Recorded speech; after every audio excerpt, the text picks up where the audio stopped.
Le 26 mai 2018, le Burkina renouait ses relations diplomatiques avec la Chine continentale, après bien sûr avoir rompu quelques temps plus tôt avec la Chine-Taïwan. 3 ans que durent donc ces relations, causées et creusées donc censées être gagnant-gagnant. Mais au juste, que gagne le Burkina Faso de ses relations avec la Chine continentale? Madame, Monsieur, voilà donc la question au cœur de cette émission, donc cette édition spéciale que vous suivez sur la chaîne de télévision Burkina Info. Et pour en parler, j'ai avec moi deux invités qui vont revenir donc sur ces 3 ans de collaboration entre le Burkina et la Chine continentale. Le premier donc Bernard Bougouma. Bernard Bougouma est journaliste à la télévision donc 3 TV. Il est aussi analyste politique. Bernard, bonjour. Oui, bonjour. Merci à vous de répondre à notre invitation. Merci. Notre second invité sur ce plateau est Yannick Naré. Yannick Naré est communicateur et écrivain. Bonjour Yannick. Bonjour Monsieur Paré. Merci également à vous de répondre à notre invitation. Donc, comme je le disais, Madame, Messieurs, donc c'est une édition spéciale donc consacrée à l'endroit des relations diplomatiques entre le Burkina et la Chine continentale. Qu'est-ce que le Burkina peut gagner concrètement de ces relations? Qu'est-ce que le Burkina donne à la Chine? Quelles sont les perspectives et surtout les craintes qu'on peut avoir de ces relations entre le Burkina et la Chine? Voilà entre autres questions qui auront des éléments de réponse dans cette édition spéciale, donc dans ce plateau spécial sur Burkina Info. Je vais commencer avec vous, Yannick Naré. Vous avez un projet d'ailleurs d'écriture sur ces 3 ans de relations entre le Burkina et la Chine continentale. D'abord, qu'est-ce qui vous a inspiré justement cette idée d'écrire sur ces relations entre ces deux pays? Bon, il faut dire que d'abord, merci M. Paré. Avant de répondre à votre question, je vais porter une petite précision à votre introduction. Vous avez fait mention de la Chine-Taïwan. Je pense que, comme vous l'avez aussi mentionné, le Burkina Faso a repris diplomatiquement avec la République populaire de Chine en 2018. Donc, il va sans dire que le Burkina Faso reconnaît le principe de la Chine unique. Donc, on ne devrait plus, en tant que Burkinabé, parler de Chine-Taïwan, mais plutôt de Taïwan tout court. C'est-à-dire, quelle est la nuance justement entre ces notions? Parce que comme vous le savez, depuis 1949, il y a eu la guerre, la division interne au niveau de la République populaire de Chine. Et puis Chiang Kai-shek s'est exilé à Taïwan, avec lui une certaine troupe. Et depuis, ils ont fondé la dite République de Taïwan. Donc en contestation, donc, dans une sorte de rébellion, de sécession, voilà, aux autorités de la République populaire de Chine. Et avant de revenir donc à la première question que je vous ai posée, je permets à Bernard Bougouma de réagir justement à cette question.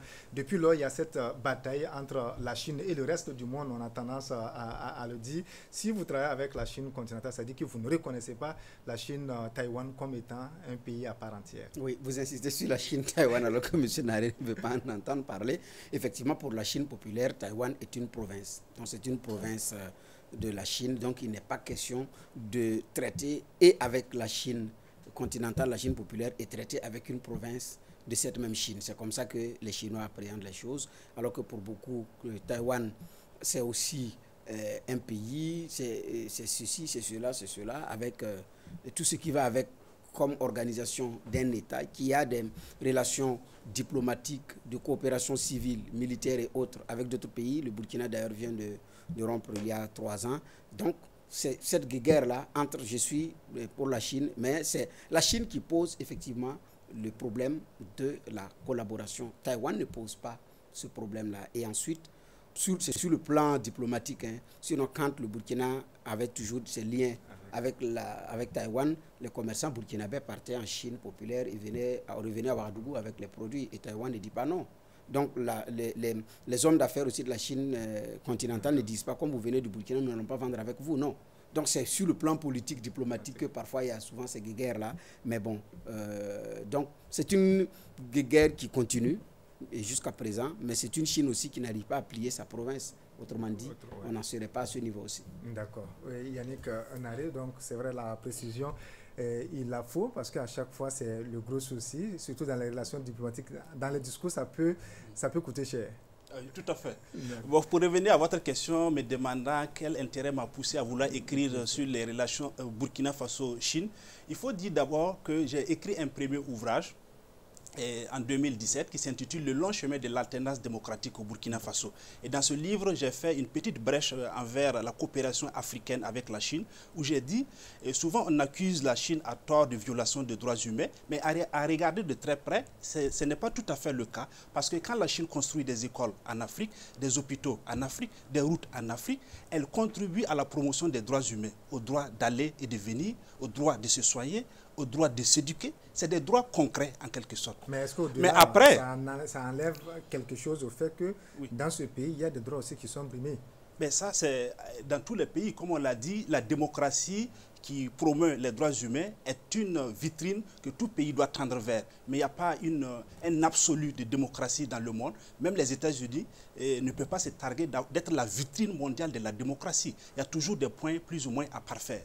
Mais concrètement, écrire ce livre sur la coopération sino-burkinabé m'est venu à travers une visite que j'ai effectuée, un séminaire international, comme tant de Burkinabés en ont bénéficié depuis la reprise de la coopération diplomatique. J'ai passé 3 semaines dans une province chinoise qu'on appelle Fuzhou. Et j'ai été émerveillé par les méga structures, les super structures que je voyais. Et on me disait à chaque fois qu'il y a une trentaine d'années, c'était la forêt pure et dure. Je me suis dit, mais d'où vient le miracle chinois en quelque sorte? C'est là que j'ai commencé à investiguer, à nourrir une passion pour comprendre un peu le modèle de développement à la chinoise. Voilà. Donc voilà ce qui a donné donc, ce livre. On reviendra de façon plus détaillée sur la collaboration, le contenu, ce qu'il y a eu comme fruit. Mais Bernard Mbougouman, la Chine quand même, ça reste aussi cette grosse inquiétude. On a vu avant la reprise avec ce pays-là, les inquiétudes qu'il y avait. Et même quand vous voyez avec les partenaires traditionnels, la France ou encore les États-Unis, il y a cette crainte-là que la Chine ne fasse basculer les choses autrement. Oui, mais effectivement, c'est naturel. Hein, parce que quand quelqu'un est fort et puissant, ça suscite de la crainte, de l'admiration et en même temps, parfois, vous êtes obligé de faire avec pour ne pas vous retrouver en travers de son chemin. Donc, ce sont des inquiétudes, de mon point de vue, qui sont des inquiétudes tout à fait normales. Normales et également, qui fondent également sur de la vérité. Parce que vous prenez aussi des pays où la Chine y a été, la RD Congo, dans les mines et autres. L'image qui a été laissée aussi n'est pas une image gaie, n'est pas une image saine. Donc, c'est aussi plus d'1 milliard d'habitants. Donc, c'est-à-dire que la demande en consommation, elle est élevée. Donc, il y a aussi des visées expansionnistes. Donc, qui a écrit les nouvelles routes de la soie, qui fait partie de sa vision actuelle du monde. Donc, ce qui fait que ce choix politique d'ouverture, ce choix de s'ouvrir, effectivement, et sans regarder ce qu'on appelle droit de l'homme, respect de la démocratie, travail avec l'opposition, c'est son choix, effectivement, ça inquiète. Parce que la méthode chinoise tranche avec la méthode occidentale. Ce n'est pas à dire il y a eu coup d'État dans votre pays, tant que les autorités, tout n'est pas réglé sur le plan institutionnel, nous ne travaillons plus avec vous. On a vu la coopération belge avec le Burkina Faso pendant l'insurrection populaire et pendant la transition, la coopération belge a suspendu sa coopération. Le Canada aussi. Et donc, parce que c'est des questions de principe. La Chine n'est pas dans ce registre. Mais pour vous, est-ce une bonne chose? C'est un choix. Alors, est-ce que c'est une bonne chose? C'est un choix d'abord. Parce que la Chine dit d'abord, nous n'imposons pas notre modèle à quelqu'un. Nous ne disons même pas aux pays avec lesquels nous travaillons de dupliquer le modèle chinois. Parce qu'il n'est pas duplicable. C'est nous notre méthode, c'est notre modèle. En revanche, nous les encourageons à frayer leur propre passage, à trouver leur propre voie, leur propre chemin. Nous avons pris un peu dans le modèle occidental, dans le modèle-ci, pour venir effectivement créer un système qui nous arrange. Et nous sommes là-dedans. Donc, nous encourageons les autres pays également à trouver leur propre voie. Mais nous n'avons pas la prétention d'imposer une voie quelconque à qui que ce soit. Mais à quoi servent en ce moment les relations? Est-ce qu'on a l'impression en ce moment qu'il n'y a pas de plus-value s'ils doivent venir peut-être juste faire des échanges alors qu'on ne peut pas fondamentalement s'inspirer de ce bel exemple? Mais justement, c'est là où se trouve la subtilité. Dès lors que vous ne m'emmerdez pas, parce que j'ai emprisonné des opposants, parce que je réprime des manifestants aux mains nues. Dès lors que vous ne vous ingérez pas dans comment je gère mon pouvoir et mes opposants, ou les journalistes à la langue trop pendue, il n'y a pas de problème, vous pouvez faire ce que vous voulez. Donc, c'est en même temps un avantage pour cette Chine-là, parce que sur le plan de la coopération, elle n'interfère pas. Maintenant, les autres proposent, parce que elle dit, c'est même prétentieux de dire, moi je veux t'aider, mais si tu ne fais pas comme je veux, ou bien si tu ne gères pas ton pays, à travers le modèle que je veux, je ne viens pas avec toi. Donc, comme Vous partez voir un voisin pour demander un prêt, pour demander un coup de main, qui dit je suis d'accord pour te donner un sac de riz parce que ça ne va pas chez toi. Mais il ne faut pas préparer pour les enfants. Prépare pour... Il faut donner les grains de riz là aux poules. Ou bien tu fais de la nourriture, mais c'est pour tes animaux. Parce que je décide de te dire de faire ceci ou de faire cela. Donc en ce moment, effectivement, ça rebute. Et donc la Chine, c'est que déjà, elle prend elle suscite de la crainte, de l'inquiétude. Au Sénégal, en RD Congo et dans plusieurs pays, des gens ont manifesté contre les vendeurs chinois, les détaillants chinois, qui vont jusqu'à détailler même dans les quartiers. On va y revenir à cette la Chine, c'est que si elle s'interfère sur les questions politiques, ça risque de ne pas marcher. Je pense que c'est pourquoi elle a fait ce choix. Un peu sur la question donc, du respect des droits de l'homme. C'est vrai qu'Yannick Naré en parlait, il n'en faisait pas trop un problème. Pour vous, c'est un problème fondamental parce qu'il y a la question aussi de Hong Kong qui est là avec toutes ces manifestations qu'on a vues. La question, par exemple, des Ouïghours, pour vous, est-ce que c'est un problème? Un problème parce que, effectivement, sous nos cieux, il y a des gens qui sont, dès lors qu'il y a des manifestations qui sont réprimées. Et dans le sang, naturellement, il y a viol des droits humains.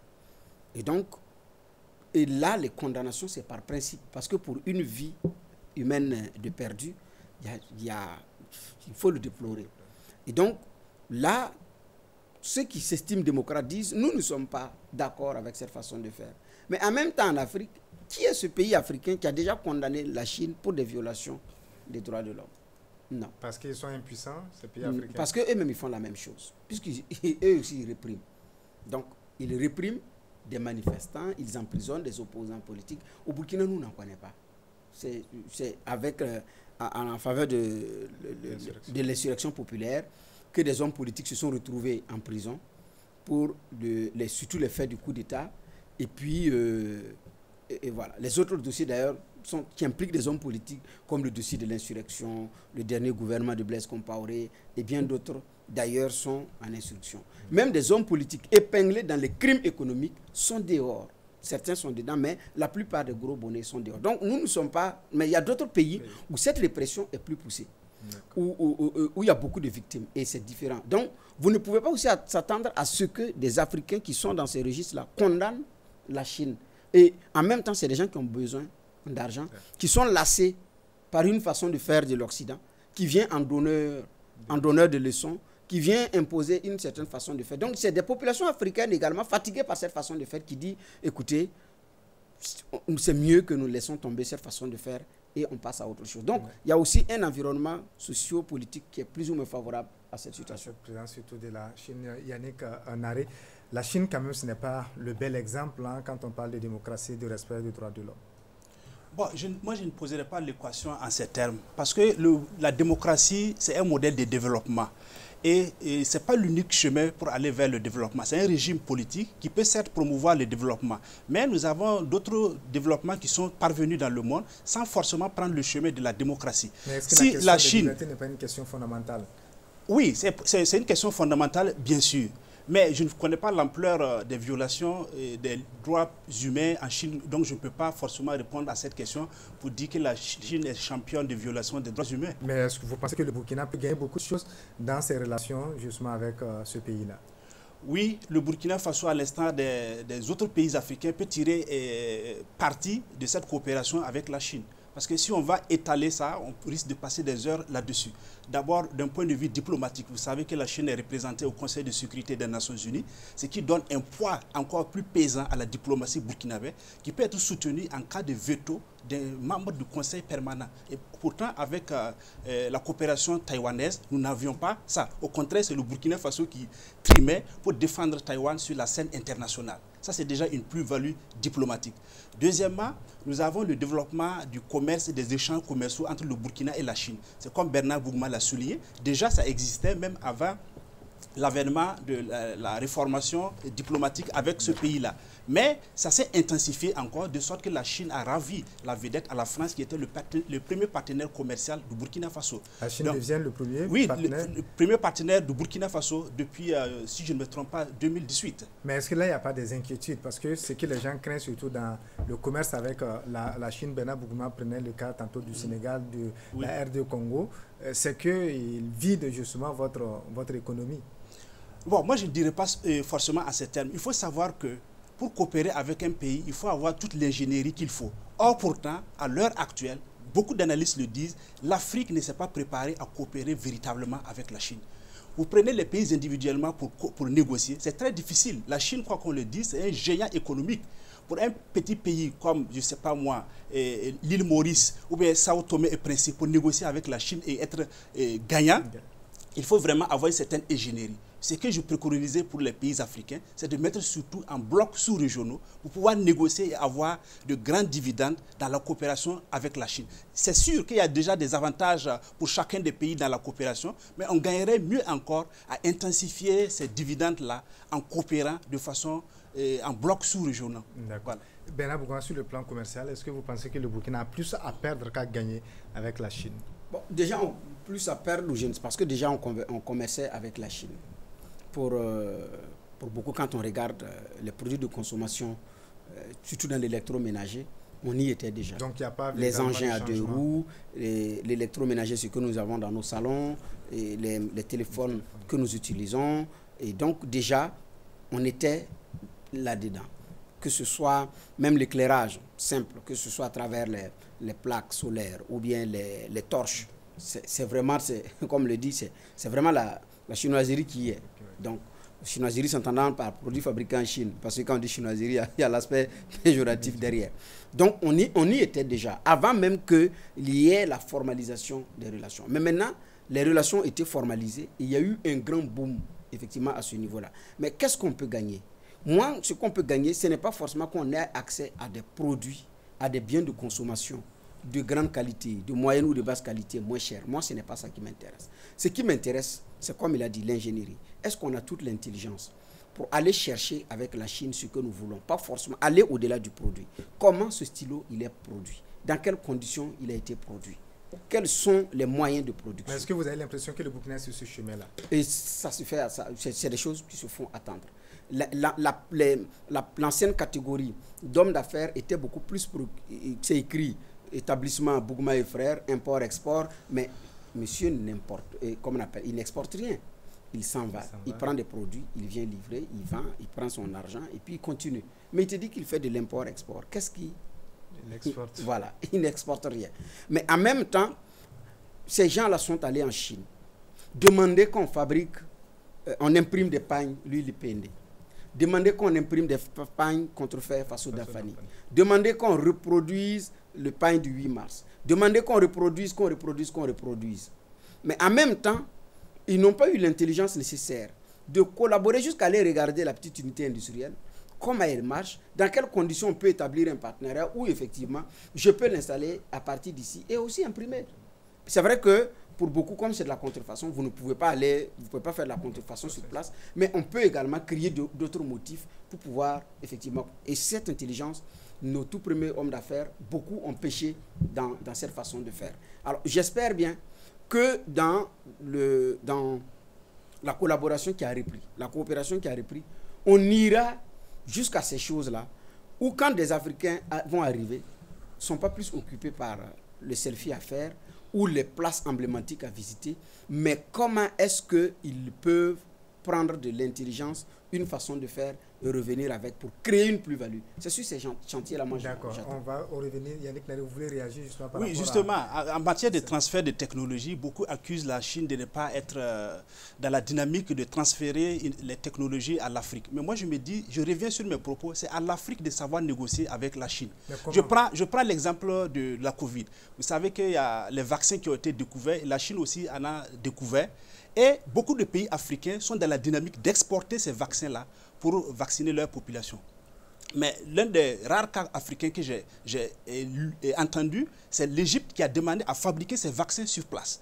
Donc, c'est demandé à la Chine de venir fabriquer... Oui, à travers des laboratoires, certainement, ils vont faire la licence, ils vont fabriquer sur place en Égypte au lieu d'exporter. Ça, c'est un exemple type de transfert de technologie.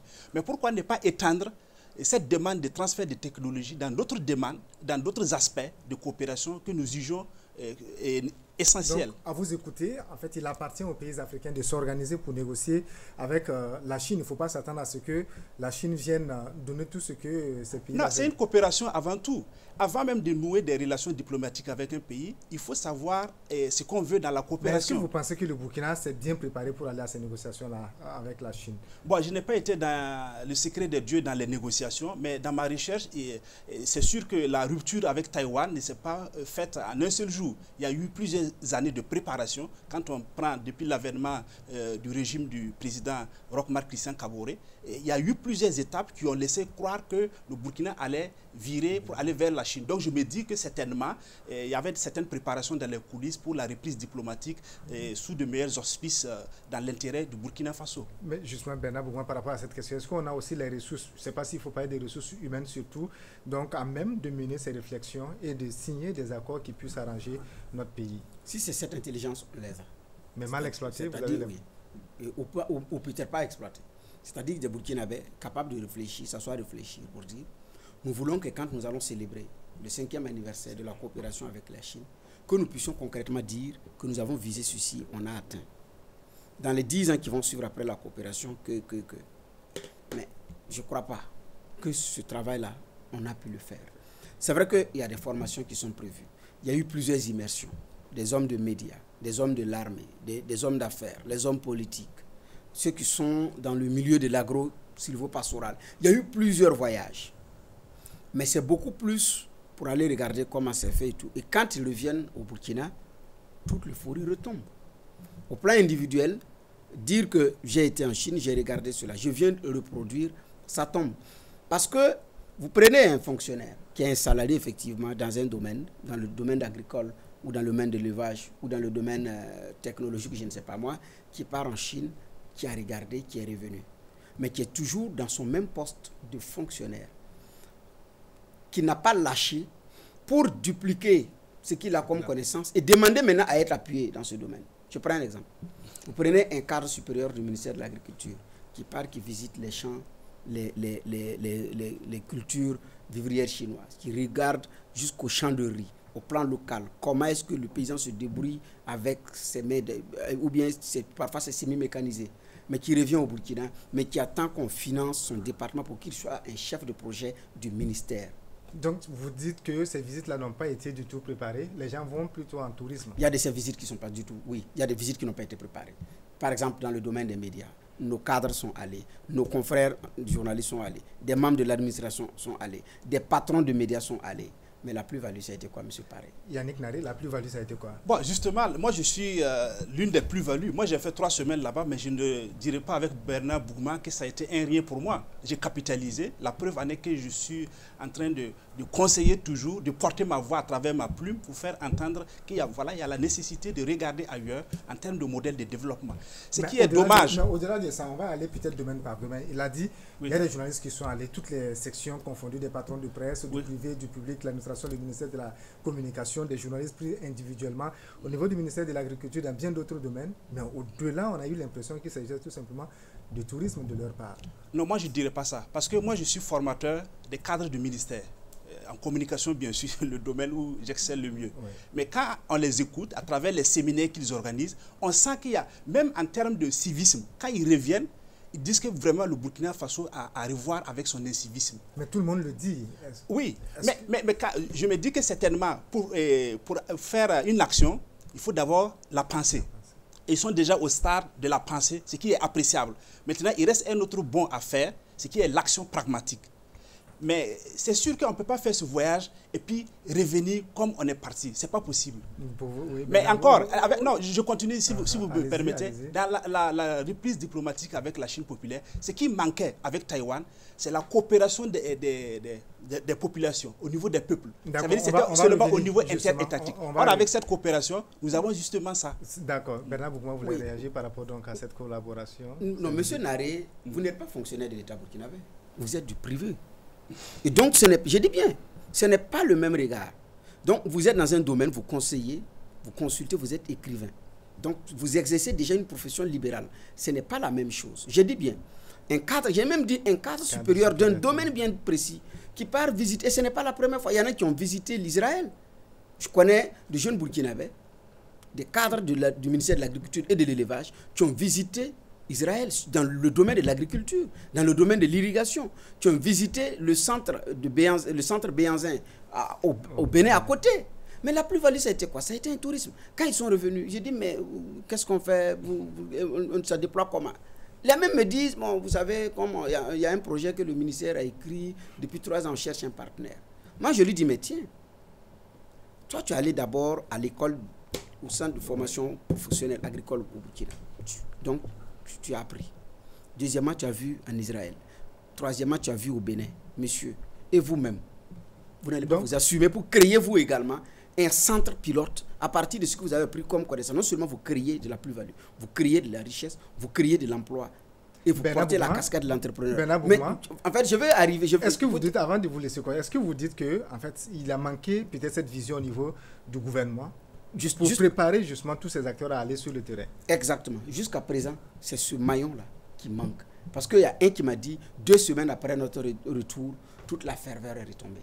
C'est ce que j'ai dit. Il dit 2 semaines après notre retour, toute la ferveur est retombée. Je prends dans le domaine civique.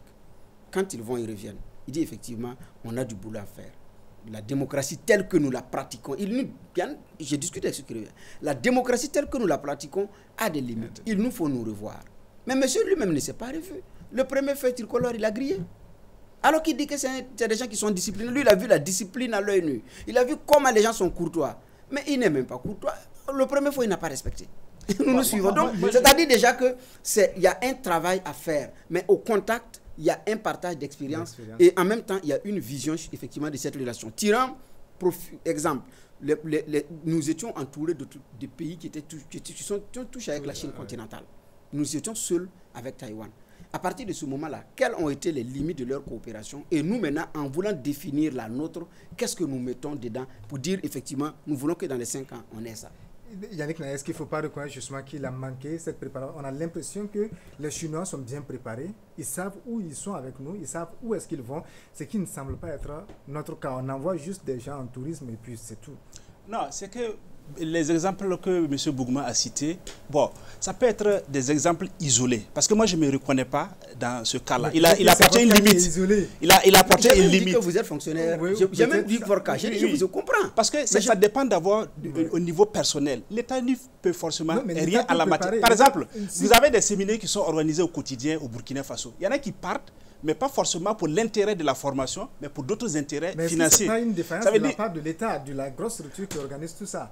Je ne veux pas être forcément le défenseur de l'État sur ce plateau parce que je ne suis pas. On vous comprend, je ne suis pas de l'État. Pour revenir, Yannick Naré, sur la question de la coopération, même ce que Bernard Bogouma dit, si j'ai bien compris, c'est que l'État aurait pu mieux organiser ces visites-là, avec des objectifs bien spécifiques à atteindre pour chaque agent. Si on prend par exemple dans le domaine de l'agriculture, les gens vont pour un objectif bien précis. C'est-à-dire qu'au retour de la visite, il y a quelque chose, il y a une action qui doit suivre, au lieu que ce soit juste... Non, peut-être si vous parlez de suivi après formation, je peux être d'accord sur ça. Sinon, nous, on a été, pour beaucoup, c'était du tourisme qu'ils allaient faire. Et quand on est arrivé, sincèrement, on vous met dans un rythme purement chinois. Vous avez des cours du matin jusqu'au soir. Il y a peu de place à la distraction, etc. Jusqu'à ce qu'un Congolais qui s'est exprimé, il dit, mais nous, on n'est pas venu pour se former, on est venu en excursion pour se reposer. Il a dit ça aux formateurs. Oui, aux formateurs chinois qui nous soumettaient. Voilà, c'est pour dire que la question est beaucoup plus difficile à résoudre que de ravaler la question à un simple niveau étatique. Mais est-ce que ce n'est pas ça la grosse préoccupation? Est-ce qu'il ne faut pas se dire aujourd'hui, pour que le Burkina puisse profiter de ses relations avec la Chine continentale, il y a lieu que l'État puisse définir une feuille de route et qu'à partir de maintenant, toutes les visites ou toutes les actions qui seront menées dans ce sens puissent avoir des résultats concrets? Est-ce que ça ne doit pas être ça aussi? Bon, je suis d'accord avec la posture de suivi après formation. C'est-à-dire, de nos jours, si je ne me trompe pas, selon les chiffres, on a plus de 800 Burkinabés qui ont bénéficié de ces séminaires internationaux pendant 3 semaines. C'est-à-dire, mais une fois revenus, il faut les mettre dans un certain cadre pour qu'ils puissent continuer toujours à donner ce qu'ils ont reçu de l'État et de cette coopération-là. Justement, c'est ça. Quand lui, le Congolais a eu le courage de dire plus haut ce que les autres pensaient plus bas. Je suis sûr que dans cette salle-là, peut-être que vous ne dépassez pas 2 ou 3 qui pensaient comme vous, Naré. Les autres, là, sont dans un élan de tourisme. Parce que, malheureusement, effectivement, dans les formations, moi, j'en donne. Ce qu'on envoie souvent en formation, dans les hôtels, ou même hors de Ouaga ou hors du Burkina, c'est une occasion de congé. Ouais. C'est une occasion de villégiature. Et quand il revient au service, vous demandez à leurs collaborateurs, rien n'a changé, même dans le domaine. Parce que monsieur est parti en congé. Il a validé, il est revenu. Mais il n'est pas allé avec le même esprit. Mais c'est pourquoi j'ai dit la responsabilité de l'État. Parce que c'est l'État qui a signé la reprise de la coopération. Vous, Naré, monsieur Paré et moi, nous seuls, nous ne pouvons pas nous lever à aller signer une coopération avec la Chine. Donc c'est celui qui a défini la coopération, qui doit définir en même temps le contenu de la coopération pour sa population. Et en fonction du choix des participants pour les séminaires d'enjeux, c'est au retour qu'il y ait une plus-value. La plus-value, c'est quoi? Bon, toi, tu pars. À ton retour, tu es dans tel domaine. Voilà ce que nous prévoyons pour toi. Avec un cahier de charges bien défini. Est-ce que tu es prêt? Tu dis oui. Quand tu reviens, voici les conditions pour que tu démarres. Pour qu'en 5 ans après ta formation, on puisse dire, voici un produit qui a été formé en Chine, Taïwan. Est-ce que notre État a défini ça avec les cadres qui sont partis? Non. Parce qu'ils ne sont pas revenus pour s'exercer sur un champ expérimental. Ils sont revenus pour rédiger des projets et attendre un financement de la Banque mondiale et du Fonds monétaire international. C'est là où il y a de la limite. Alors que moi, ce que je propose, c'est que je n'ai pas dit que des Burkinabés ne devraient pas aller se former. Non, je n'ai pas dit ça. Mais après, qu'est-ce qu'on tire de ces formations? C'est là, effectivement, que tout le problème se pose. Sinon, on continue de faire la même chose. On a les meilleurs médecins au Burkina. Avec un bon plateau, ils font des résultats phénoménaux. Mais malheureusement, il n'y a pas de plateau technique. Monsieur revient avec ses connaissances. Il est leader dans son domaine, même dans le domaine de la santé. Mais il n'a pas le plateau technique pour exercer. Ça s'étiole ou bien il enchaîne avec, s'il a des relations, il part vendre son expertise et il revient, le pays ne profite pas. C'est dans plusieurs domaines comme ça. Mais avec la Chine, j'ai dit bien, on a eu une chance de regarder un pays qui s'est renfermé sur lui-même. Moi, je fais partie de ceux qui ont étudié la Chine comme pays pauvre à l'école, au primaire et même au secondaire. La Chine, nous l'avons étudiée comme pays pauvre. Au moment où elle s'était enfermée pour travailler, quand elle s'est ouverte, les gens ont su qu'en fait, tout ce temps de silence était un temps de travail. C'est un pays avec lequel on a beaucoup à apprendre pour un pays en voie de développement. Est-ce que, Yannick Naré, vous avez l'impression qu'on apprend suffisamment de cette Chine-là aujourd'hui? Bon, moi, mon appel, c'est de façon générale à tous les pays africains. Quand on regarde, l'Afrique se soucie beaucoup plus des questions pécuniaires dans la coopération avec la Chine. Malheureusement. Moi, j'ai étudié le financement du développement, mais il faut aller au-delà de ça. L'aide publique au développement, dans n'importe quel pays, ça n'a jamais développé un pays. Ça peut être, si c'est bien absorbé, contribuer à la promotion du développement. Mais en elle seule, l'aide publique ne peut pas aider à développer. Maintenant, c'est de voir, est-ce qu'on ne gagnerait pas à voir un peu du côté du modèle, comment ils ont fait pour se développer. Moi, je l'ai souligné récemment lors d'un séminaire du CAPES sur la coopération sino-burkinabé. J'ai dit trop souvent, nous focalisons les regards sur les questions pécuniaires. Pourtant, il faut aller au-delà, voir un peu la question de l'ingénierie. Voilà, qu'est-ce qu'on peut faire pour que nos jeunes soient formés en Chine et puissent appliquer ce qu'ils auraient appris là-bas. Ça serait une plus-value. Sinon, courir derrière ce que Albert voudrait appeler le tropisme du milliard, ça n'enverra pas l'Afrique très loin. D'accord. Il y a déjà des étudiants, Bernard Bougouma, donc burkinabés, qui sont en Chine. Est-ce qu'on peut déjà s'en réjouir et espérer que ceux-ci apportent quelque chose au développement du pays? Oui, parce qu'il y en a qui ont même quitté Taïwan. J'ai eu la chance d'échanger avec un au cours d'une émission qui a fait Taïwan et qui disait, dès ma première année en Taïwan, j'ai fini l'année avec le nom de mon entreprise, la vision de mon entreprise dans mon sac. Et quand je rentrais... Dès la première année? Oui, il dit dès la première année. Parce que ce qu'on lui a mis comme enseignement, comme élément de formation, il a compris. Donc, dès lors, il a lancé son entreprise. Il dit, quand lui revenait à Ouagadougou, tout était déjà dans la valise. Quand il est arrivé, c'était pour formaliser, pour que ce soit légalement créé, avec tout ce qui va comme agrément. Et puis, là, il est dans le domaine du digital et franchement, ça marche. Je ne vais pas faire la pub en citant l'entreprise, mais ça marche. C'est déjà ce sont ces cas-là que je parle. Ça, c'est Taïwan. Ouais. Mais il y a l'autre groupe qui était là-bas, qui a continué effectivement en Chine. Et c'est eux l'espoir. Quand ils vont venir, on les affecte où? Moi, c'est où on le retrouvera à leur arrivée. On les affecte où? Sur une chaise avec un bureau au niveau du ministère? Oui. Mais pour faire quoi aussi? Donc, ou bien il y a des éléments en fonction du domaine. Parce que si vous avez fait le digital, bon, ce n'est pas dans un champ de rouille, forcément. Que même si vous partez, c'est peut-être pour développer de la technologie. Ouais. Maintenant, si vous avez appris des choses terrain, qu'est-ce qu'on fait? C'est ce que Sankara avait commencé avec ceux qui ont été sur l'île de Cuba, oui.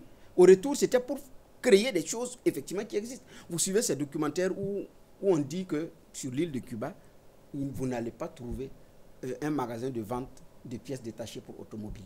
Allez-y avec la pièce, vous partez, vous dites que c'est cette pièce-là que vous voulez. Monsieur il prend son crayon, il s'assied, il dessine, il rentre dans son atelier, il vous sort la pièce, vous partez monter dans votre véhicule, vous démarrez, vous circulez. Ça, c'est concret. Malheureusement, ça n'a pas abouti. Alors qu'avec la Chine, on a l'espoir que ce genre de projet, je dis bien concret, à un moment donné, vous prenez votre autonomie, vous prenez votre indépendance, on vous aura appris à pêcher. La Chine même dit, c'est bon de donner du poisson, mais c'est mieux d'apprendre à pêcher. Elle le dit. Donc nous, bon, écoutez, nous ne sommes pas venus demander du poisson, nous sommes venus apprendre à pêcher. Et si on n'a pas pu mettre ça comme contenu, ça va toujours, on va courir toujours derrière les aspects féculés, derrière le milliard, derrière le million. Et puis bon, ça, à chaque anniversaire, on va se commémorer puis passer à autre chose. C'est vrai l'ingénierie, mais il y a aussi l'autre aspect avant de passer donc, de façon concrète à ce qu'on a pu engranger durant ces 3 années. Yannick Naré, c'est aussi la vision. Vous tous, vous en avez parlé sur le plateau. La question donc du civisme, le respect du bien public et autres aspects. Et comment est-ce que le Burkina peut s'en inspirer? Bon, le Burkina peut s'en inspirer de plusieurs façons. Pas forcément faire une copie exacte du modèle chinois de développement, parce qu'on n'y arriverait pas, parce que les contextes ne sont pas forcément les mêmes. La culture n'étant pas forcément la même, il va sans dire que c'est difficile de copier. Même la Chine, dans sa diplomatie, n'appelle pas à copier son modèle. Parce qu'elle a essayé aussi à copier d'autres modèles, ça n'a pas réussi. C'est quand le président Mao a eu la vision endogène de développement que la Chine a pu décoller et parvenir à être actuellement la 2e puissance. Je pense que le Burkina aussi, à l'instar des autres pays africains, peut capitaliser cette coopération avec le géant chinois. D'ailleurs, les dirigeants africains vont se réunir bientôt en septembre pour le forum Chine-Afrique au Sénégal. C'est l'occasion de repenser un peu. Est-ce que vous pensez que ces forums, ça apporte quelque chose véritablement au développement du continent? Bon, un forum, c'est comme on l'a dit, un proverbe le dit à Morée, s'asseoir pour diviser ne résout pas le problème, mais ça peut aider quelque part à trouver des pistes de solutions. Voilà. La concertation est toujours mieux. Parce que comme on le dit, la Chine est partenaire de 53 pays africains. Donc il vaut mieux se concerter dans un cadre réglementaire pour définir les contours de cette coopération, quitte à chaque pays maintenant de trouver son propre chemin particulier avec la Chine. Sinon, la concertation, elle est toujours capitale. Sans elle, c'est difficile de se lancer sur le chemin de développement. Bernard Bougouma, la question du civisme, la question du respect du bien public, la lutte contre la corruption, comment le Burkina peut s'inspirer de l'exemple chinois? C'est à partir du modèle de développement. À partir du modèle de développement, où est-ce qu'on veut aller? Donc, et de l'exemple aussi qui doit venir de là-haut. Il y a quelques années, nous étions des exemples en matière de probité, en matière d'intégrité. Parce qu'en ce moment, on savait où on voulait aller. Mais à partir du moment où, à un moment donné, on ne savait même pas où on veut aller. Aujourd'hui, c'est quoi nous voulons nous appuyer au Burkina pour nous développer? Agriculture, élevage, technologie, je ne sais pas moi. Donc, il y a déjà la définition de ce que nous voulons peut permettre de mettre les moyens. Mais par rapport aux questions de civisme, je pense qu'il y a une fermeté et un exemple qui doit venir de là-haut.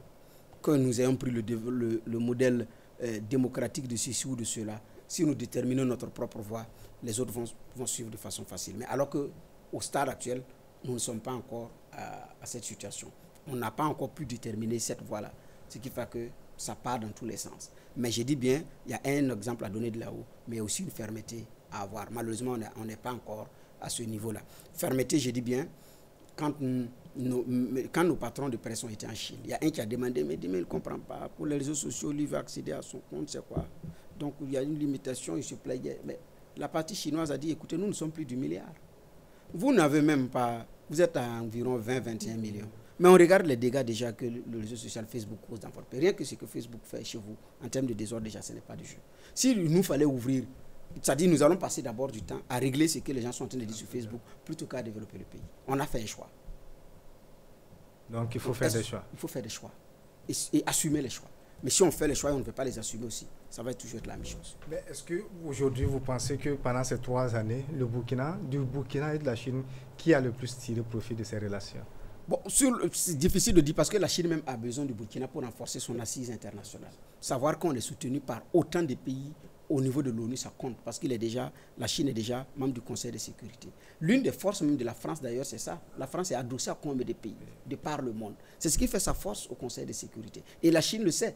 Donc, la Chine a grandi son aura internationale, son assise également, même au niveau de l'ONU. Donc, ce n'est pas rien sur le plan de la coopération au niveau international. Maintenant, sur le plan de ressources, parce que c'est aussi un pays, c'est un géant. Qui dit géant parle de consommation, qui a aussi besoin de matières premières. Donc, mais aussi qui a besoin de vendre ses produits. Donc, le Burkina, nous achetons tout. Nous payons tout. Donc, c'est en même temps un vaste marché de consommation, effectivement, pour nous. Maintenant, nous, qu'est-ce que nous pouvons gagner? Comme c'est un pays consommateur de matières premières, on a de la matière première à offrir, on a du sésame à offrir. Encore faut-il mettre les moyens de production. Et pourquoi pas aussi initier une transformation sur place. Donc, il y a ces questions-là.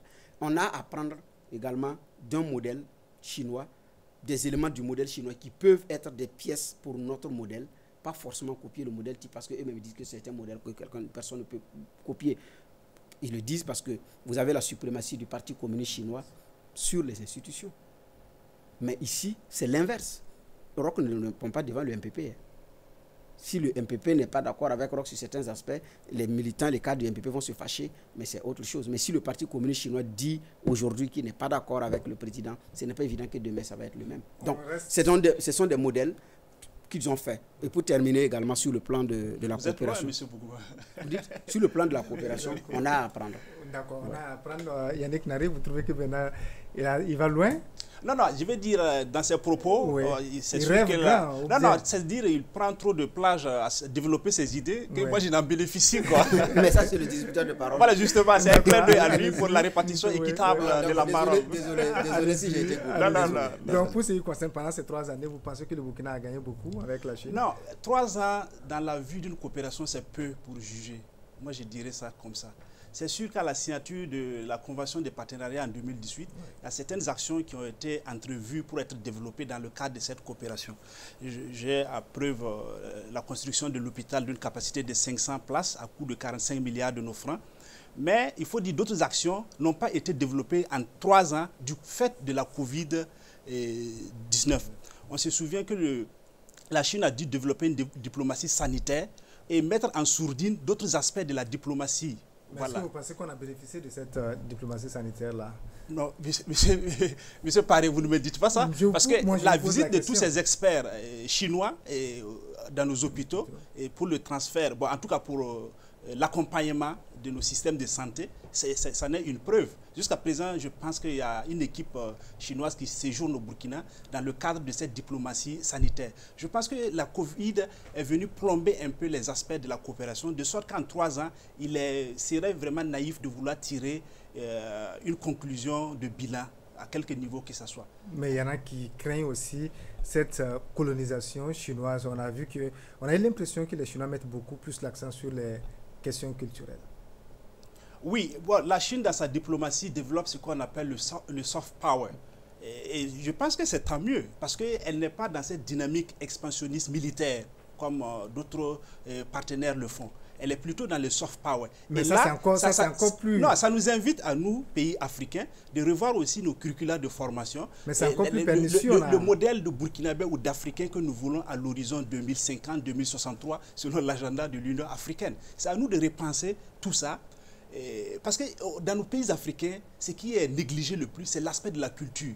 Pourtant, on ne peut pas asseoir le développement national sans passer par la culture. Dans tous les pays, ça se fait. Mais est-ce qu'il n'y a pas une crainte, selon vous? Parce qu'on a vu, pour revenir à l'aspect culturel, il y a des patrons de médias qui sont allés, les Chinois envisagent donc des collaborations, des partages de contenu donc, médiatique avec des médias burkinabés. Est-ce qu'il ne faut pas craindre justement qu'après la colonisation occidentale, on subisse une seconde colonisation chinoise? Non, moi je ne dirais pas une seconde colonisation. Parce que si vous prenez en 3 ans de présence au Burkina, la Chine n'a pas développé de contenu culturel en tant que tel. Parce que vous avez dans d'autres pays des instituts Confucius. Au Burkina, à ma connaissance, ça n'a pas encore pris. Mais il y a un modèle là. Oui, ça c'est normal. La France a ses instituts français et le Burkina aussi. Si on avait les moyens, on allait développer des centres culturels dans d'autres pays. Ça, c'est de bonne guerre. Mais maintenant, les échanges de programmes dont vous faites allusion ne sont pas forcément négatifs. Parce qu'il faut que le Burkinabé d'aujourd'hui ait aussi une certaine ouverture sur le monde. Mais maintenant, comment capitaliser tout ça pour façonner le Burkinabé que nous voulons pour aller vers le développement? That's the question, comme disent les anglophones. On va y revenir. Je souhaite trouver des éléments de réponse à cette question. Bernard Bougon, est-ce que vous avez peur pour ce qui concerne justement la transformation, je ne sais pas s'il faut dire mentale, des Burkinabés par la Chine. Non, moi la peur, ce n'est pas par rapport aux Chinois, c'est par rapport à nous-mêmes. Est-ce que nous-mêmes, nous savons définir ce que nous voulons? Ça, c'est le plus important. Bon, parce que d'une puissance à une autre, c'est un besoin d'expansionnisme, c'est un besoin de domination. Même s'il a très bien dit, la Chine, c'est le soft power. Donc, ce n'est pas avec force, mais vous allez signer ce que les Chinois veulent que vous signiez. Dans les limites de la coopération, ce que la Chine ne veut pas par rapport à un certain nombre d'accords sur le plan international, la Chine ne se reconnaît pas là-dedans. Si vous voulez les faire prévaloir dans les accords, ça ne marche pas. Donc, vous êtes obligé de changer de mécanisme. Donc, la réalité aussi, elle est là, implacable. Est-ce que ça m'effraie? Non, parce que je me dis c'est une opportunité pour nous d'apprendre et de voir comment les gens font des choses et faire mieux. Voilà. Donc, maintenant, ce qui m'inquiète beaucoup plus, c'est l'engouement, comme si effectivement on avait tout à gagner et rien à perdre, et que comme on a la Chine, tout va bien. Parce qu'on avait des problèmes à régler avec la France, parce qu'il y a des gens qui ne voulaient plus entendre parler de la France et qui voient la Chine comme effectivement le sauveur. Non, les pays n'ont pas d'amis, les pays n'ont que des intérêts. Donc de mon point de vue, c'est au Burkinabé maintenant de savoir définir. Donc ce qui m'inquiète, c'est que 3 ans, effectivement, c'est peu pour évaluer une relation, mais déjà, vous pouvez voir si on aura mieux en termes de retombées. Mais tout, comme on le dit, c'est au gouverneur de savoir définir. C'est là, moi, mes inquiétudes, c'est à ce niveau. Si on n'a pas su définir les contenus, ça va être les mêmes choses. On a assisté à cet épisode aussi de la forêt de l'hôpital, donc au niveau de la forêt de Kwa. Comment est-ce que vous avez assisté à cette polémique-là? Bon, je pense que c'est une polémique qui est derrière nous. On ne va pas revenir là-dessus pour réveiller les vieux démons. Parce que pour certains, il y avait d'autres enjeux. Il y a des gens qui se posaient la question, qui ne comprenaient pas pourquoi peut-être les Chinois ou bien les autorités burkinabées voulaient que ce soit forcément là-bas. Bon, moi non plus, je n'ai pas la réponse adéquate à cette réponse, mais je pense qu'à l'époque, les autorités de ce pays ont eu à s'exprimer par rapport au choix du site. Parce qu'on trouvait que si on allait remettre en cause le site, ça pouvait ralentir les travaux. Et voilà, effectivement, nous en sommes là, parce que les travaux n'ont pas véritablement démarré jusque-là. Mais bon, la polémique, je la comprends. C'est une action citoyenne. Les gens ont exprimé ce qu'ils avaient selon leur vision. Et c'est participatif pour le développement. Parce que le développement, quoi qu'on dise, ça doit être un mouvement d'ensemble, mais pas une leçon à dicter à un peuple. Et comme la voix du peuple a été écoutée à la matière, bon, je dis c'est bien. Vous n'avez pas de crainte parce qu'avec la France, on a vu ces pressions qui étaient mises. Vous avez parlé tantôt donc de l'aspect militaire. On disait qu'on nous obligeait à faire certaines choses. On imposait des chefs d'État. Pour vous, avec la Chine, il n'y a pas à craindre ces attitudes-là. Les attitudes militaires, vous voulez dire? Non, pas seulement militaires, mais qu'on nous impose justement des choses qu'on ne veut pas forcément. Bon, vous savez que c'est une question très difficile à répondre parce que nous sommes en diplomatie. Oui. Et en diplomatie, en coopération, chaque pays défend ses intérêts. C'est à l'autre pays de savoir s'outiller aussi pour faire barrage à des velléités qui ne répondent pas à son chemin pour le développement. Et c'est sûr qu'avec la Chine, on a une mainmise, une ingérence moindre, ou pas du tout. Voilà, parce que c'est comme on l'a dit, M. Bougma a cité d'autres pays où la Chine a laissé faire. L'exemple emblématique que les pays prennent souvent, c'est le Soudan. Mais la Chine a déclaré cela dans son principe de coopération avec tous les pays, le principe de non-ingérence. Et c'est constatable vraiment dans la réalité des faits. Pour vous, c'est une bonne chose? C'est un principe universel. La non-ingérence, ça fonde même la charte de l'Organisation des Nations Unies. La non-ingérence dans les affaires intérieures. C'est sûr que d'autres partenaires le proclament, mais en réalité, ce n'est pas le cas. Mais pour la Chine, on peut dire que c'est une profession de foi qui est écrite même mais dans leurs principes de coopération, mais aussi dans la vision réelle sur le terrain. On constate cela. Bernard, est-ce qu'il faut craindre une guerre, même si elle n'est pas peut-être visible sur le terrain, entre la Chine et puis les grandes puissances, les autres grandes puissances qui interviennent déjà au Burkina? Non, mais cette guerre existe. Cette guerre existe. D'abord, elle est médiatique. Vous voyez, les premières heures de coronavirus, c'était le virus chinois. Il y a eu le matraquage médiatique européen. Chaque minute, chaque arrêt, c'est par rapport au coronavirus en Chine, pour faire le point du nombre de personnes décédées, faire le point de ceci, faire le point de cela. C'est quand le virus s'est exporté dans les pays, dans ces pays, il a commencé également à faire ravage que le taux a commencé à baisser et les mêmes se sont retournés vers la Chine pour commander les cache-nez jusqu'à ce que sur le tarmac d'un aéroport, les États-Unis détournent tout un lot de cache-nez qui étaient destinés pour envoyer aux États-Unis parce qu'il y en avait, c'était pas sa commande, mais les Américains l'ont détourné parce qu'il y avait une demande forte. Donc il y a cette guerre-là qui existe sur fond de médias. Donc il y a d'abord cette guerre médiatique. Ensuite, il y a aussi que même l'ancien président de la Commission de l'Union européenne, Juncker, il n'a pas caché. Il a exprimé ses inquiétudes par rapport à l'ancrage chinois, effectivement, en Afrique. En ce moment, la Chine n'avait pas d'abord repris même avec le Burkina. On était en 2017, parce qu'on a repris en 2018. Donc en 2017 déjà. Mais bien avant ça. Donc c'est-à-dire que cette guerre se fait autrement. Donc elle se fait autrement. Mais là où effectivement il n'y a pas d'emprise sur la Chine, c'est que la Chine ne trie pas avec quel dirigeant. Vous êtes venu par modèle démocratique ou bien par le fait des armes, ce n'est pas le problème de la Chine. Ce qui fait qu'elle est là, mais c'est utilisé par des personnes interposées. Et parfois aussi, c'est des opposants qui sont aussi utilisés pour faire ce combat en arrière-plan. Donc il y a un combat qui existe, mais qui n'est pas officiel, mais qui se déroule à travers des salons feutrés, mais de façon douce. Yannick Naré, aujourd'hui, quelle est la satisfaction que vous tirez des relations entre le Burkina et la Chine?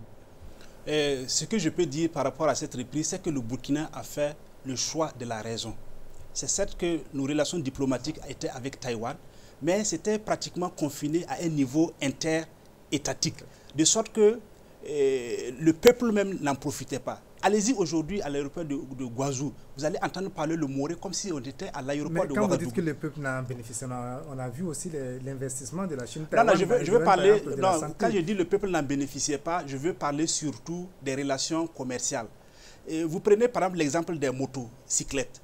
Avant l'avènement du partenariat avec la Chine, je ne veux pas dire la reprise de 2018, on avait des motos qui coûtaient excessivement cher, de sorte que ce n'était pas à la portée du Burkinabé moyen. Est-ce que vous pensez que c'est lié à la reprise des relations? Non, c'est ce que je dis, ce n'est pas lié à la reprise, mais c'est lié au partenariat commercial avec la Chine. Mais dès lors que nos commerçants, nos hommes d'affaires ont commencé à se diriger vers la Chine pour exporter ces motos, pour importer ces motos, on a vu qu'il y a eu une baisse tendancielle des prix, de sorte qu'actuellement, c'est à la portée du Burkinabé moyen.